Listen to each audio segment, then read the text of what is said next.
ini dalam keadaan yang tidak kurang satu apapun. Terima kasih Bapak, dan kami kembali duduk bersama menikmati persekutuan ibadah bersama. Puji-pujian telah kami naikkan kepadamu. Biarlah pujian kami menyenangkan hati Tuhan, sebagaimana pujian yang baru saja kami naikkan. Dan tiba saatnya Tuhan, kami akan belajar tentang eskatologi, secara khusus tentang kerajaan dan kerajaan 1000 tahun. Kami berdoa supaya Tuhan berikan kami pemahaman baik belajar tentang eskatologi ini, dan khususnya tolong hamba-Mu untuk dapat menyampaikannya, membacakan apa yang hamba sudah lakukan secara tertulis ini. Terima kasih Bapa di sorga, kami serahkan waktu ke dalam tangan-Mu. Dalam nama Tuhan Yesus Kristus kami berdoa. Amin. Ya, shalom Bapak Ibu. Waalaikumsalam. Maaf, rumah saya di samping masjid, jadi ada ini kedengaran ya, tapi nggak apa-apa.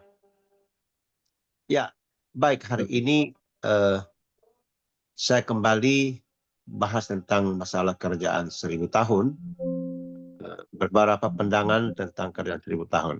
Namun kita lihat dulu tentang istilah kerajaan, ya, istilah kerajaan. Nah, kita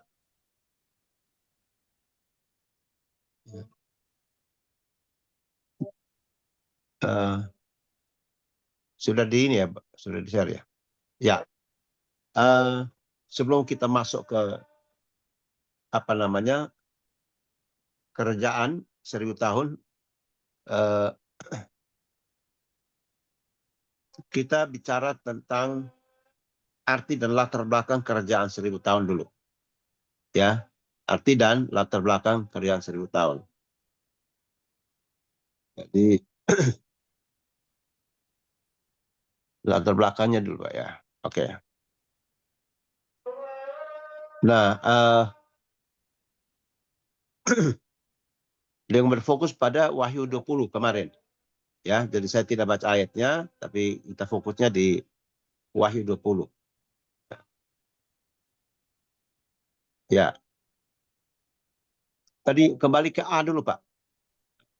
Arti dan latar belakangnya. Ya, oke. Ya, pendahuluannya. Ada next, Pak. Oh, dia begitu ya. Ya, jadi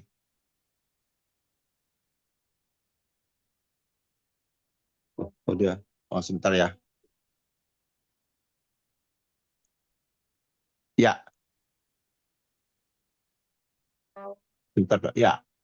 Ya, jadi kita berbicara tentang 3 kerajaan. Ya, 3 kerajaan yang real, itu kerajaan sorga, kerajaan Allah, kerajaan 1000 tahun. Tapi juga nanti kita memasuki kerajaan kekal ya. Ya, saya tidak tulis di sini. Ya, kerajaan 1000 tahun atau kerajaan Shalom yang akan didirikan oleh Tuhan Yesus ketika ia datang kembali, atau kerajaan 1000 tahun terjadi setelah rapture. Ya, tentunya ini pendapat yang lain lagi, yang lain dari apa yang saya sampaikan ini. Ada yang berkata bahwa sebelum dan sebagainya. Tapi nanti kita lihat dalam pandangan-pandangan sebentar. Nah, istilah kerajaan sorga dan kerajaan Allah memiliki makna yang sama sebenarnya, atau tidak ada perbedaan makna. Ya, kerajaan sorga atau kerajaan Allah adalah pokok ajaran Tuhan Yesus di dalam Injil-Injil sinoptik ya, Matius, Markus, dan Lukas. Ya, pemakaian kedua istilah kerajaan itu tergantung latar belakang penulisan Injil ini. Ya, tidak ke pengertiannya Pak. Next. Ya, pengertian kata. Next Pak. Pengertian kata kerajaan sorga. Ya, arti kerajaan adalah wilayah kekuasaan atau pemerintahan negara yang dikuasai oleh seorang raja. kata kerajaan dicatat 24 kali dalam Perjanjian Baru, 15 kali oleh keempat Injil, 7 kali oleh Rasul Paulus, 1 kali oleh Yakobus, dan 1 kali oleh Petrus. Nah, arti kerajaan sorga adalah tempat Allah bertakhta atau berkuasa atau memerintah. Jadi kata kerajaan sorga dicatat sebanyak 34 kali. Ya, hanya terdapat dalam Perjanjian Baru. Ya, di PL yang saya belum temukan. Jadi kerajaan sorga menunjuk kepada tempat atau wilayah Allah berkuasa dan memerintah secara absolut, yaitu memegang dan menjalankan kekuasaan mutlak. Ya, seperti ini secara umum ya, jadi eksekutif, legislatif, yudikatif, ya tentu menurut pola Allah. Nah, kerjaan sorga secara fisik, ya, kerjaan sorga secara fisik dan real itu belum atau tidak ada di bumi sekarang ini, ya. Tidak seperti paham kelompok sekte baru yang berdiskusi dengan Kingdom Family, bukan kita ya. Dengan dasar Alkitab Yohanes 14 ayat 1 sampai 3, Kolose 1 ayat 15 sampai 19 dan lainnya. Secara eskatologis Yohanes 14 ayat 1 sampai 3, Yesus berbicara tentang rapture, ya. Sedangkan Kolose 1:15 sampai 19, Rasul Paulus berbicara tentang keunggulan Kristus atas semua penguasa atau pemimpin agama dunia. Nah, hanya istilah kerjaan sorga atau kerjaan sorga itu istilah dipakai oleh Yesus ketika dia memulai pelayanannya di Galilea. Bertobatlah karena kerjaan sorga, atau kerjaan Allah, sudah dekat. Ya. Nah, sebenarnya kata kerajaan sorga atau kerajaan Allah itu menunjuk kepada Yesus sendiri. Ya kan? Waktu dia datang. Secara figuratif ya. Yesus sendiri adalah bertobatlah karena kerjaan Allah sudah dekat. Maksudnya siapa? Maksudnya diri sendiri. Jadi kerjaan sorga, kerjaan Allah, istilah itu sebenarnya secara figuratif itu menunjuk kepada Yesus. Jadi setiap orang yang percaya dan terima Yesus, dia sudah menerima kerjaan sorga, kerjaan Allah. Nah, tapi kerjaan sorga dan kerjaan Allah itu secara fisik ya, secara fisik ini sebenarnya wilayah kekuasaan Allah sendiri. Dan itu belum terjadi. Nah, nanti setelah ini baru terjadi dalam kerjaan 1000 tahun ini. Ya. Nah, lalu kita lihat kerjaan Allah. Ada istilah kerjaan Allah adalah menunjuk kepada diri pribadi Allah sendiri. Itu tadi saya sebutkan. Dan pekerjaannya atau pemerintahan, karya penciptaan, penebusan, penyelamatan. Nah, kata kerajaan Allah dicatat sebanyak 50 kali dalam Perjanjian Baru. 39 kali dalam Injil-Injil. Ya, itu lebih banyak ya. Lalu 4 kali dalam Kisah Para Rasul dan 7 kali dalam surat Paulus. Ya, jadi istilah kerjaan ini. Nah, kerjaan Allah atau kerjaan sorga dalam Injil-Injil Sinoptik, Matius dimulai oleh Yohanes Pembaptis ketika berkhotbah kepada masyarakat Yahudi supaya bertobat sebab kerajaan Allah sudah dekat. Sekali lagi itu menunjuk kepada Yesus. Yesus juga berkhotbah dan mengajar dengan menggunakan istilah kerajaan Allah. Ya, ayat-ayat Matius 4 dan seterusnya. Ya. Lalu Yesus melukiskan kerajaan Allah dalam berbagai bentuk perumpamaan. Ya, perumpamaan kambing domba, 10 gadis, talenta, domba yang hilang, ya penabur dan sebagainya. Ya, dan ini juga sebenarnya menyangkut kedatangan Kristus yang gambaran tentang kedatangan Kristus yang kedua kali. Nah, dalam Injil Markus dimulai oleh Yesus sendiri dalam khotbahnya, waktunya telah genap. Jadi kerjaan Allah sudah dekat. Bertobatlah dan percayalah kepada Injil. Kerjaan Allah sudah dekat. Lebih menggambarkan tentang aspek waktu. Ya, aspek waktu. Ya, ada pas kelampauan, ya present, kekinian dan future. Itu kekekalan. Yang menyatakan tentang kehadiran dari kerjaan Allah itu, yaitu Kristus sendiri dan pemerintahannya sudah ada. Ya, sedang ada dan akan ada di masa mendatang. Nah, dalam Injil Lukas, Yesus juga lebih banyak memberitakan tentang kerjaan Allah sebagai pokok pemberitaan. Ya, ayat tertulis itu. Matius, Markus menekankan pada pemberitaan kerjaan Allah dan Lukas menekankan aksi tentang kerjaan Allah Akan tetapi ketiganya sependapat bahwa kerjaan Allah milik dimensi waktu yang sama, yaitu sudah ada, kini ada, dan akan ada. Ya, jadi kerjaan Allah itu gambarannya secara figuratif itu menunjuk pada Yesus, tapi juga secara fisik itu menunjuk tempat di mana Allah bertakhta, memerintah dan sebagainya, tapi juga akan ada itu kerjaan Shalom. Nah, sekarang kita masuk ke dalam kerjaan 1000 tahun, Bapak. Ya, kerjaan milenium. Ya, seperti saya katakan itu bukan Matius ya, bukan Matius, Pak. Sorry, saya salah. Itu apa? Wahyu sebenarnya. Wahyu 20 ayat 1 sampai 15 yang Ibu Lucy sudah sampaikan kemarin. Ya, arti dan latar belakang kerajaan 1000 tahun. Kerajaan 1000 tahun, ya, next Pak. Kerajaan 1000 tahun adalah next. Ya, jadi kesimpulannya itu ya, ini kita masuk ke dalam, ya, ya sudah, lewat kan Pak. Wahyu ya, oh tadi ada salah, ini sudah benar. Oke, next. Next.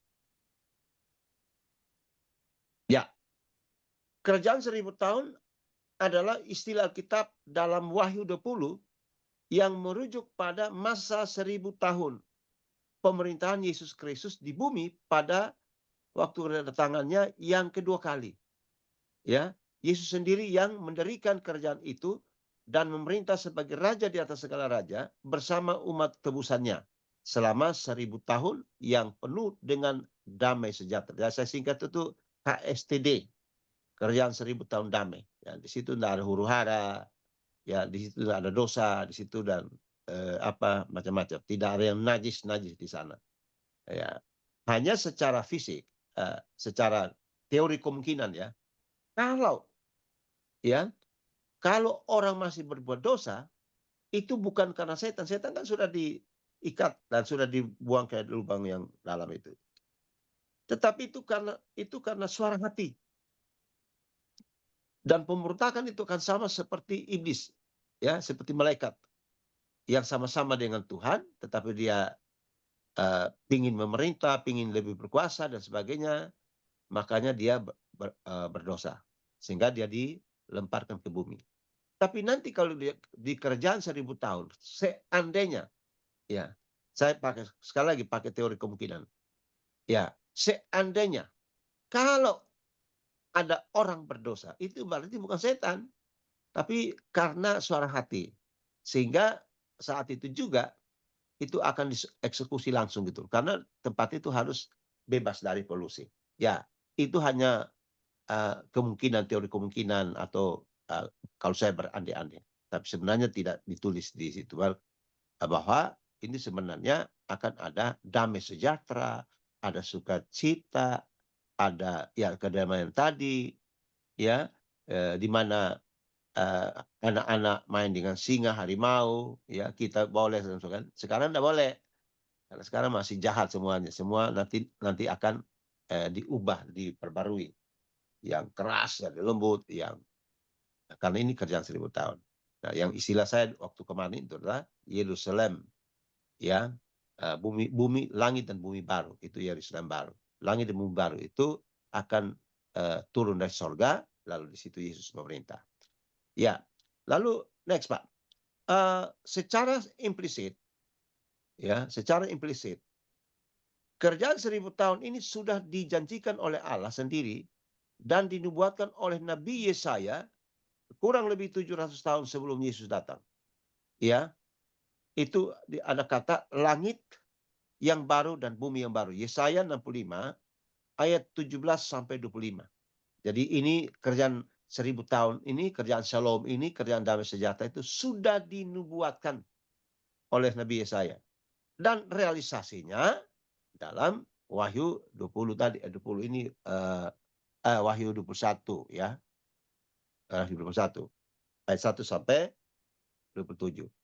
Nah, sebelum kerjaan 1000 tahun dimulai dan diperintah oleh Yesus Kristus bersama umat tebusannya, iblis ditangkap dan dirantai atau diikat selama 1000 tahun dalam jurang yang tak beralas, ya, batu las, dan jurang itu dimeteraikannya, ya, atasnya, supaya jangan menyesatkan bangsa-bangsa sebelum berakhir masa 1000 tahun. Itu Wahyu 20 ayat 1-3. Jadi sebelum saya mau katakan di sini bahwa kerajaan 1000 tahun ini akan didirikan oleh Yesus dalam kedatangan yang kedua. Ya, kedua kali. Jadi kedua kali itu langsung ke bumi. Nah, rapture itu dia tidak menginjakkan kakinya ke bumi. Dia hanya di udara. Dia hanya di udara di atas, lalu gereja akan diangkat. Ya, itu hanya hitungan detik, ya. Menit atau detik, tidak pakai jam. Itu semua orang beriman yang taat, setia sampai akhir, itu akan diangkat oleh Yesus. Ya, dari berbagai benua, 5 benua. Jadi saat ini kita tidak kenal mereka dan sebagainya, tapi satu saat kita akan saling kenal. Ya, itu akan pengangkatan gereja. Nah, setelah itu kita akan berjingkrak, kita akan bersorak-sorak, pesta anak domba Allah. Selesai baru kita bersama Yesus turun lagi, ya. Yesus turun lagi untuk memerintah kerjaan 1000 tahun. Itu sangat jelas di Wahyu 20 kemarin. Ya, kita berangkat dari fakta. Oke, mari kita lihat pandangan next, Pak. Ini pandangan-pandangan tentang kerjaan 1000 tahun. Yang kemarin Ibu Lucy sudah singgung secara cepat, ya, secara ini. Oke. Ya, Arminianisme, pertama pandangan Arminianisme adalah paham yang mengatakan bahwa tidak ada itu aja tidak, ya. Tidak ada kerjaan 1000 tahun dalam pengertian secara fisik atau harafiah di bumi. Jadi menurut Amil ini bahwa tidak ada kerjaan 1000 tahun secara fisik, ya, di bumi. Ya, yang kedua, kerjaan 1000 tahun dalam Wahyu 20 itu adalah secara kiasan saja, rohani yang dan simbol kemenangan gereja atas dosa. Ya, bukan sebuah kerajaan yang benar-benar terjadi secara fisik atau harfiah di bumi. Nah, jadi dia sekali lagi bahwa tidak ada kerjaan 1000 tahun tidak ada di bumi. Nah, dia Amil ini menguraikan, mentafsirkan kerjaan 1000 tahun dalam Wahyu 20 itu secara kiasan atau hanya secara rohani, bukan fisik. Nah, ketiga, kerajaan 1000 tahun itu bukan terjadi nanti pada akhir zaman setelah Tuhan Yesus datang kembali kedua kalinya ke dunia. Tetapi sekarang yaitu dari sejak kedatangan Kristus pertama kali hingga kedatangan yang kedua kali. Jadi menurut Amil ini tadinya bilang tidak ada, tapi berikut dia katakan kerjaan 1000 tahun itu sudah ada sekarang. Dan itu terjadi pada waktu Yesus datang pertama kali dan nanti, ya, nanti akan datang, ya, sampai kedatangan yang kedua kali. Nah, ini tentunya agak bertentangan ya di kitab dan sebagainya. Nah, jadi maaf kata dari sumber yang sama, tapi penterjemahan penafsirannya berbeda-beda, ya. Nah, lalu yang terakhir dia bilang Arminianisme ini ya populer pada zaman Agustinus, ya, zaman Bapak Gereja, dan sekarang dianut oleh banyak gereja Calvinis, Lutheran dan Katolik. Ya, maaf ya. Jadi 3 gereja ini ada pandangan, ya, teologinya, pendapatnya begitu. Tetapi secara personal, ya, seperti kita, ya, walaupun saya orang Calvinis, ya, paham Calvinis, tapi teologinya seperti itu, ya. Tapi ini sebagian besar, ya, mungkin ada bisa perubahan dan sebagainya. Sehingga dengan demikian yang kayak gini sekian 1000 tahun sulit jarang diuraikan, jalan diajarkan dan sebagainya. Udah selesai. Apa kata Alkitab, ikutin saja. Nah, tapi sebagai orang-orang yang memegang kepada teologi Alkitabiah, ya, apa kata Alkitab kita ikutin dan kita bisa menguraikan seperti itu. Itu Amil, ya. Jadi sekali lagi intinya Amil tidak mengakui bahwa tidak percaya bahwa kerjaan 1000 tahun itu secara fisik, ya, tidak ada itu. Yang kedua, dia menganggap ini hanya kiasan saja, ya, dari Wahyu 20 itu. Ya, jadi itu sekali lagi yang dipegang oleh eh, apa? Oleh banyak gereja, ya, antara lain Calvinis, Lutheran dan Katolik. Artinya ini kurang bahas soal ini. Ya, mungkin eh, mereka punya pemahaman seperti itu ya.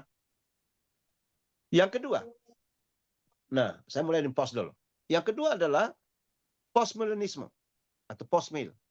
Adalah paham yang mengatakan bahwa kerajaan 1000 tahun itu akan ada sebelum kedatangan Kristus yang kedua kalinya ke dunia. Atau setelah kerajaan 1000 tahun berakhir, barulah Kristus datang kembali kedua kali ke dunia. Nah, jadi seolah-olah ini terjadi sebelum kedatangan Kristus. Lalu siapa yang mendirikan kerajaan itu? Itu pertanyaannya. Ya, atau kerajaan itu ada dulu, baru Yesus datang. Tapi pertanyaannya siapa mendirikan? Yang mendirikan kerajaan 1000 tahun itu kan Yesus sendiri secara langsung. Jadi tidak ini secara gambaran gitu. Nah, paham ini percaya bahwa pada akhir zaman akan ada masa keemasan gereja, yaitu akan ada pertobatan secara besar-besaran, sehingga seluruh dunia akan menjadi dunia Kristen. Ya, ya. Mereka memakai Matius 28 ayat 18 sampai 20 sebagai dasar pandangan mereka. Ya, jadi pendapat ini berkata begitu. Mereka menjelaskan Matius amanat agung itu seperti itu.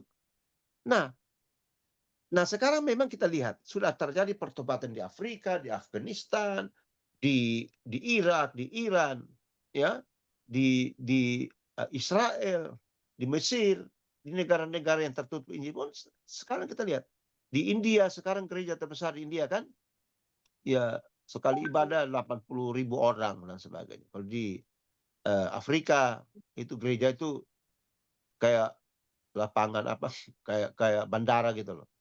Ya, hanya 3 kilometer ya persegi. Saya pikir itu bandara, padahal itu gereja. Ya, sekali ibadah beberapa kali sekali ibadah 16.000 dan seterusnya dan mereka beribadah terus. Nah, apa? Sekarang mulai bangkitkan. Itu mulai penginjilan, itu mulai pekerjaan Roh Kudus.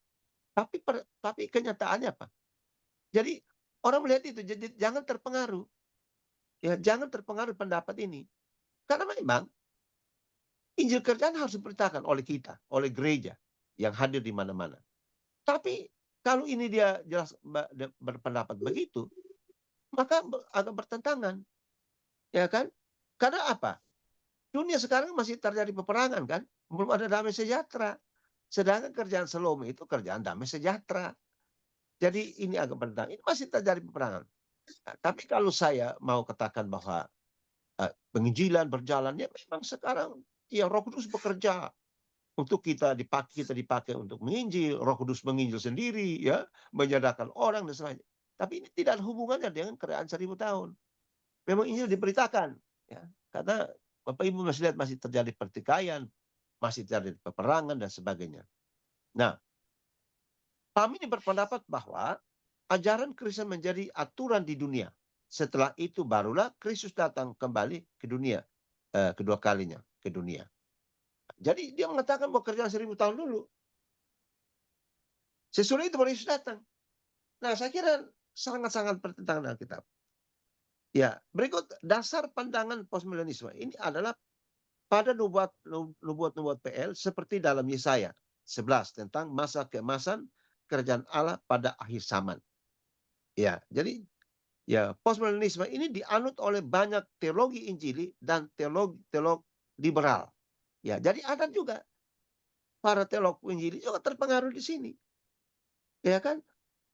Ya, posisi itu setelah rapture, setelah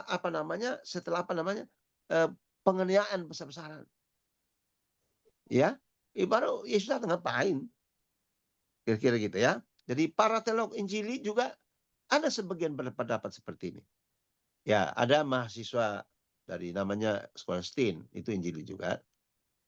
Nah, itu pas dia jadi vikaris di gereja. Nah, saya suruh dia menulis tentang hal ini dan pendapat berbeda. Nah, dia postmil. Dia postmil.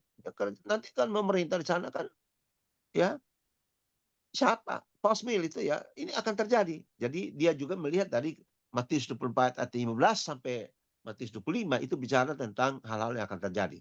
Jadi dia katakan bahwa itu akan terjadi dulu, kita alami dulu. Nah, itu dia ya. Jadi itu post-meal. Ya, lalu faith ya. Ya, ini sampai 3 ini aja. Premillennialisme atau premil adalah paham yang mengatakan bahwa kerajaan 1000 tahun itu akan terjadi setelah rapture dan setelah pesta anak domba Allah itu Kristus dan gerejanya di udara, barulah kerajaan 1000 tahun itu akan turun ke bumi bersama kita turun ke bumi bersama dengan Kristus yang saleh-salehnya. Itu sudah tercatat di dalam Wahyu 19 ayat 6 sampai 10. Ya, itu datanya, data validnya. Untuk apa? Untuk mendirikan kerajaan 1000 tahun dan pemerintahannya sebagai yang memerintah sebagai raja di atas segala raja. Ya. Lalu selama kerajaan 1000 tahun damai berlangsung, iblis diikat atau dirantai dalam jurang yang tak beralas, dan setelah kerajaan 1000 tahun barulah iblis dilepaskan untuk menyesatkan bangsa-bangsa, Magog dan sebagainya. Nah, premillennialisme ini pada umumnya dianut oleh sebagian teologi Injili. Jadi berarti tadi postmill itu ada sebagian paham teologi Injili ya. Ini juga sebagian teologi Injili yang berpegang teguh pada teologi Alkitabiah. Nah, jadi Bapak Ibu Saudara, dua pandangan tadi itu agak berbeda. Keduanya saling bertentangan. Pandangan ke depan juga hampir sama. Dan sangat berbeda dengan pandangan premillennialisme. Ya, jadi Wahyu 19 ayat 6 sampai 10, Wahyu 20, ya, Wahyu 21 itu real. Ya, itu pemahaman secara literal kalau di ini. Ya, penafsirannya literal. Jadi nggak bisa dibolak-balikin. Jadi kerajaan 1000 tahun itu akan didirikan oleh Yesus pada waktu kedatangan 2 kali setelah rapture. Ya kan? Rapture kita diangkat dulu, lalu kita mengikuti pesta anak domba Allah. Sesudah itu turun bersama Yesus. Ya, karena kenapa saya bilang begitu? Karena Wahyu 20 kemarin dia bilang kita akan memerintah bersama-sama dengan dia. Ya, orang-orang beriman. Siapa mereka? Ya, tentunya dengan bersama para ya saleh-saleh. Sebentar Bu ya, Pak, saya ambil ini dulu karena saya punya baterai ada kurang. Sebentar.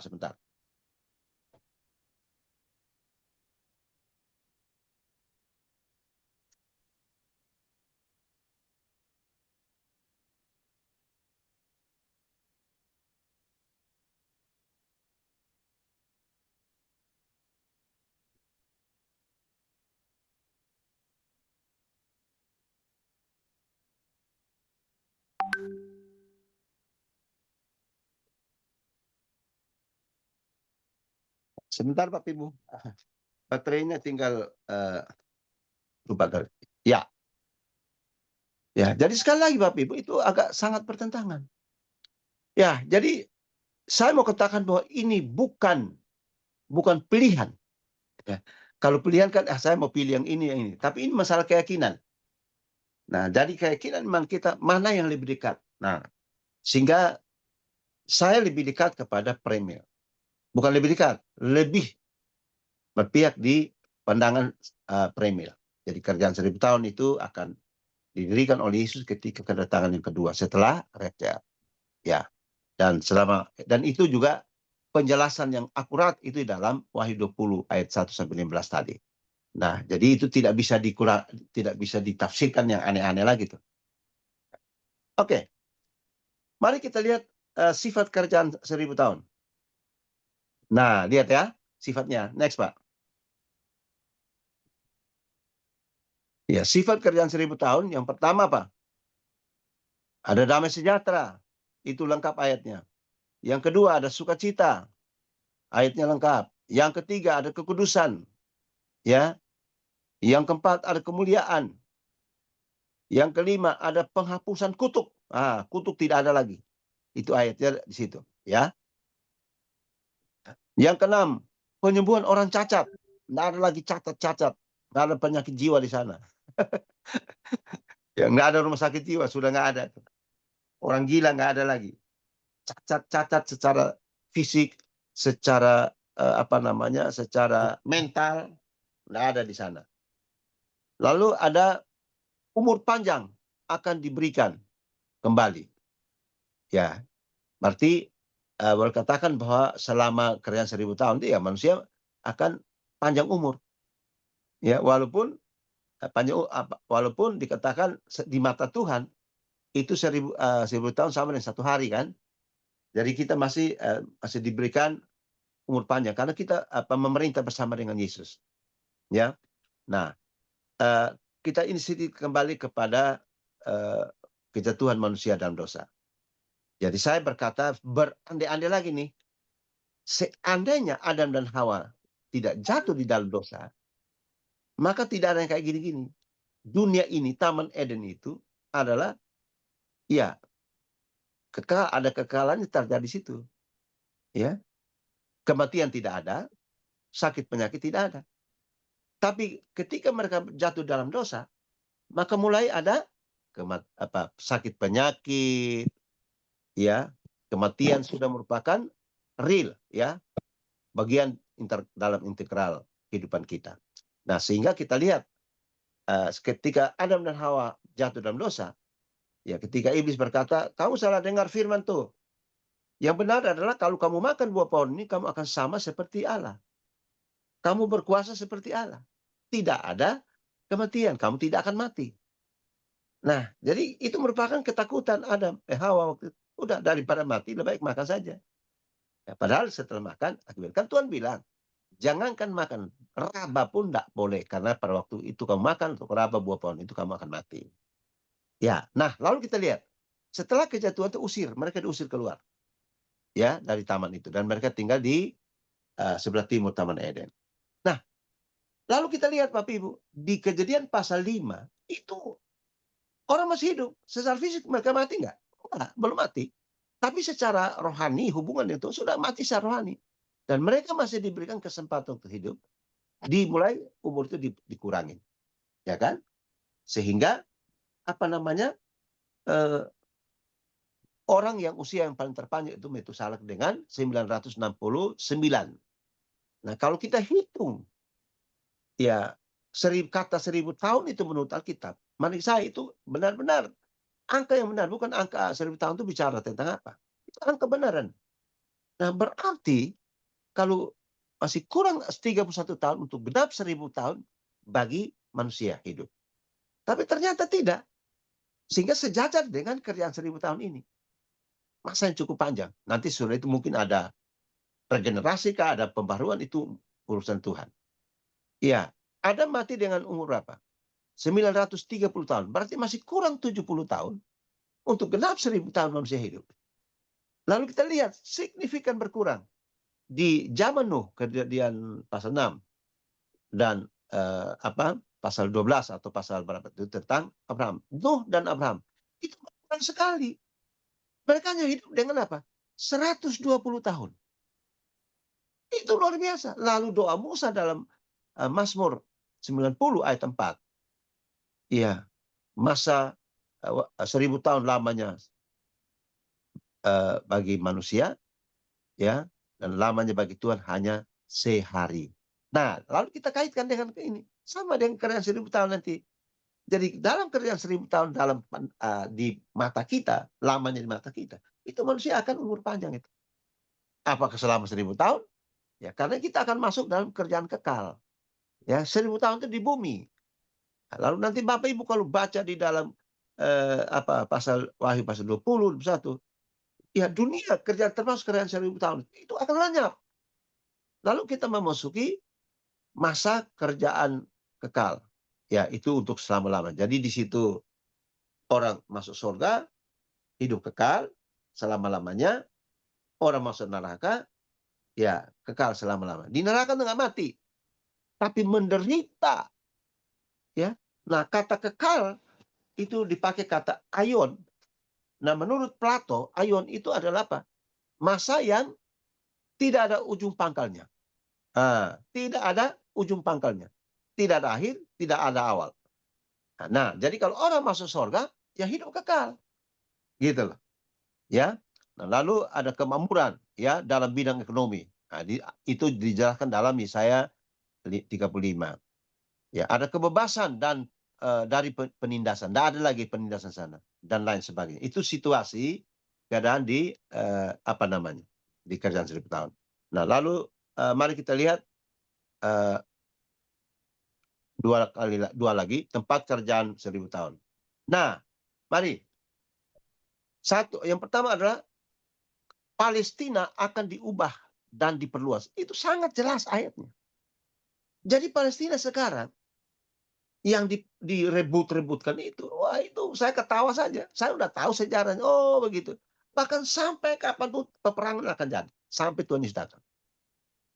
Ya, karena Palestina tuh tanah yang dijanjikan bagi Israel, bagi Abraham dan keturunannya. Ya, Palestina tempat yang suatu dataran subur yang luas menggantikan daerah yang bergunung-gunung. Ya, kita pakai data ini aja deh. Nanti ini waktu jadi nanti Bapak Ibu baca itu nanti lihat. Nah, sebuah sungai ya dari timur ke barat ya, dari Bukit Zaitun menuju laut ya, Mediterania dan laut mati. Itu dijelaskan dalam Sakaria itu dan Yeskiel. Ini buatan ya. Jadi mau diapakan itu Palestina nggak bisa. Itu dijanjikan. Tapi memang ya Tuhan kasih apa namanya? Sekarang kacau dulu kan. Jadi remote-nya di tangan Tuhan. Tuhan yang bermain itu. Tuhan yang menghendaki itu. Jadi Tuhan jadi penonton sekarang. Wih, perang, tema ini segala macam. Udah. Nah, jadi tidak akan, ya. Nah, yang kedua, Yerusalem akan menjadi pusat ibadah dunia. Ya. Mika ya, 4. Yesaya 2 ayat 2 dan 3. Dan akan dinamakan Yehova Sama. Tuhan hadir di situ. Ya, dalam Yeskiel 48 35 dan Yehova disebut Yehova Tsitkenu. Tuhan keadilan kita. Artinya apa? Tuhan hadir di situ. Makanya sekarang dikatakan Sion, Sionis. Sion itulah Yerusalem, tempat Allah bertakhta di sana. Nah, ini terlihat dari waktu apa namanya Bapak Ibu? Pecahnya kerajaan Israel dua itu 10 ke utara, dua ke selatan. Ya, Benyamin dan Yehuda dan 10 yang sana dan mereka sudah jadi kafir dan sebagainya. Terjadi peperangan antara mereka sendiri. Nah, kenapa di dua karena nama Tuhan dipermuliakan sana sehingga disebut Sion, kota Sion itu Allah ada di situ. Ini Yehova Sama, Tuhan hadir di situ. Allah bertakhta di situ. Sehingga hanya walaupun berkata, kalau penduduknya kacau balau hidup dalam dosa, Tuhan hajar. Ya, ini tempat nggak boleh ada macam-macam gitu. Makanya Tuhan hajar. Oke, dikirim ke Irak sana 70 tahun dan sebagainya. Kasih pembelajaran. Ya bait Allah tuh kalau kamu bikin macam-macam, udah rusak. Bagi Tuhan tidak ada masalah. Konteks kita sekarang, gereja terbakar, bilang gereja mewah bagaimana pun terbakar. Tanyakan, dibakar, pertanyakan. Jangan sampai mewahnya secara fisik, tapi orang-orangnya, jemaatnya hidup dalam dosa. Kemabukan, pesta pora, apa namanya itu, hal-hal duniawi, itu tahu itu. Jadi semewah apa kalau Tuhan hancurkan Yerusalem, bait Allah dihancurkan. Tinggal kita mau tunggu bait Allah yang ketiga. Next. Nah, sekarang tujuan kerjaan 1000 tahun. Untuk ya tujuan ya. Pertama untuk membalas perbuatan membalas perbuatan orang-orang kudus ya. Di Wahyu sangat jelas ya. Kita orang kudus sudah melakukan banyak hal, nah itu makanya dikatakan berpegalah biarlah mereka akan besar dengan karena pekerjaan mereka karena ini mereka ya. Yang kedua untuk menjawab doa yang dipanjatkan. Yang ketiga untuk menebus kembali seluruh umat Allah. Yang keempat untuk memenuhi 3 perjanjian Allah dalam PL. Perjanjian kepada Abraham, ya, perjanjian kepada Abraham. Jadi berkatnya apa? Berkat pribadi. Ya, ini sudah mau apa saya. Nanti sudah waktunya bisa ini. Ya, berkat perjanjian kepada Abraham apa? Berkat pribadi, namanya dirubah. Kedua, teritorial itu Palestina. Ketiga, Yerusalem, Israel. Itu perjanjian nasional, ya, secara nasional. Lalu berkat keempat, itu berkat spiritual. Jadi melalui Yesus Kristus. Jadi setiap orang yang percaya kepada Yesus Kristus itu mengalami keselamatan. Jadi kita ini adalah anak cucunya Abraham. Ya. Lalu perjanjian kepada Daud. Kerajaan itu tidak beranjak. Jadi makanya kita lihat sampai sekarang ya. Kerajaan Israel. Sekarang kita lihat itu Benyamin dari keturunan siapa. Dan itu rata-rata dari Daud. Yesus akan memerintah. Anak Daud. Maka disebut anak Daud. Lalu perjanjian baru. Ya sekarang ini. Ya semua akan diperoleh. Keselamatan dan sebagainya. Yang kelima itu untuk menggenapi pokok utama dari nubuatan Alkitab. 1 Petrus 1. Itu tujuannya. Kita lihat peristiwa-peristiwa setelah kerjaan 1000 tahun. Nah, itu lihat secara garis besar aja. Ya, pada akhir pemerintahan Kristus, iblis akan dilepaskan. Maka saya bilang, next Pak, kita semua selesai. Next. Ya, peristiwa-peristiwa. Itu iblis akan dilepaskan setelah kerjaan 1000 tahun. Lalu dia mengadakan aksinya lagi, menimbulkan Gog dan Magog. Itu perang Gog dan Magog itu berhubungan dengan Rusia dan sebagainya. Ya sekarang Rusia dan Ukraina, ya itu ada hubungan ke sana. Yang kedua, setelah masa kerjaan 1000 tahun akan terjadi perang Harmagedon. Nah, jadi perang Harmagedon itu setelah kerjaan 1000 tahun, ya, di lembah Megiddo di sebelah utara Israel. Semua bangsa di dunia akan datang untuk berperang melawan Israel dan berusaha menghancurkannya. Ya, Gog adalah raja negeri Magog, ya, dan pimpinan tertinggi. Ya, itu nanti kita baca. 4, bangsa di sebelah utara Laut Hitam. Ini ada Bet Togarma, ya Armenia, merujuk kepada bangsa-bangsa Arab disebut raja-raja dari utara. Dan selatan akan bergabung dengan Gog dan Magog untuk perang melawan Israel. Tetapi tidak akan mengalahkan Israel. Ya, jadi nanti ada dua raja, ya, raja dari timur, raja dari utara, ya, akan menyerang Israel dari kiri kanan atas bawah. Ya, lalu sesudah itu akan hukuman terakhir, ya, untuk iblis dan para pengikutnya. Nah, jadi urutannya begitu. Ya, jadi itu pemaparan saya. Nah, dari penjelasan tentang kerajaan dan kita masuk kerajaan 1000 tahun seperti itu. Jadi ini untuk melengkapi saja apa yang disampaikan oleh Ibu Anita waktu lalu dan juga kemarin sudah disinggung oleh Ibu Lucy. Ya, demikian Pak. Mari kita berdoa untuk firman Tuhan. Bapa di surga, terima kasih untuk pemaparan tentang kerajaan dan kerajaan 1000 tahun. Dan biarlah ini juga sebagai sebuah informasi bagi kami secara nyata bahwa kerajaan 1000 tahun itu akan dia nyata dan akan didirikan oleh Tuhan Yesus ketika Engkau datang kembali kedua kali setelah rapture. Terima kasih Bapak. Biarlah pemaparan ini memperkaya, memperluas wawasan kami untuk memahami tentang kerjaan 1000 tahun ini. Terima kasih Bapak. Dalam nama Tuhan Yesus Kristus kami berdoa. Amin. Ya, sekali lagi mohon maaf karena ini pengajaran jadi agak panjang.